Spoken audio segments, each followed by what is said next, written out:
Sarsembayev bo'ydor va kurash davom etganda g'alaba qozonishi mumkin edi, ammo maydon torlik qildi.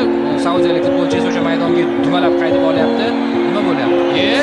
Nima bu? Nurbek u yerda nima qilgandi o'zi? Buni ko'ramiz hozir. Hozircha bilinmadi nima qilgani. Nega ta'sir qiladi? Endi tushunarli nima deyapti. Ismoilov bo'ldi, boshqa gapim yo'q deyapti. Ismoilov o'zing chiqib ketyapti. Hech qisi yo'q. Ha. Nurbek Sarsembayev musobaqani zo'r o'tkazgan futbolchilardan biri va hozir ma'nosida yana boshqa futbolchilar bor. O'sha raqibga imkoniyat. Qaror hakam Jashqari deydi. Endi buni skop. Nima bu do'stlar? Unga umid bo'ldi deb. Ya bu rakurs. Ting.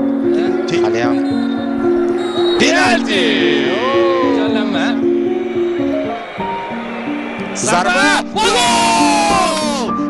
Do'stlar, 1-0 O'zbekiston oldinda. mana sizga do'stlar, birinchi taymdagi sinovlardan keyin qanaydir oxirgi daqiqalardagi qizillardan so'ng biz ikkinchi taymni gol bilan boshlayapmiz. Hech qayerda boya aytganimizdek Vaqtni cho'zmayapmiz. Yo'q, hujumga. Bu o'zbekcha futbol mana shunaqa bo'ladi. Chiqmadan oldin. O'rgan Saudiya, Hasanov, o'tdi. O'rganamiz ketdi. Yo'q, kirdi.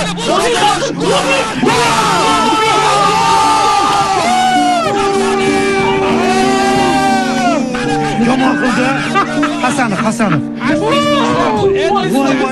Saudiyaning o'zbeki. O'tirib oyoqlarini orqasidan dahshat etdim.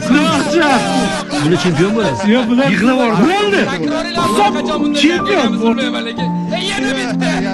Aziyaliklarga mana bu emotsiyalar boshqacha. Voy. Katta boya aytdi. Boshqa qilib qo'ydi. Voy Rustamjonov. O'zbekiston Osiyo chempioni! Do'stlar, birga ko'rdik. Muborak bo'lsin barchangizga. Balandlaymiz.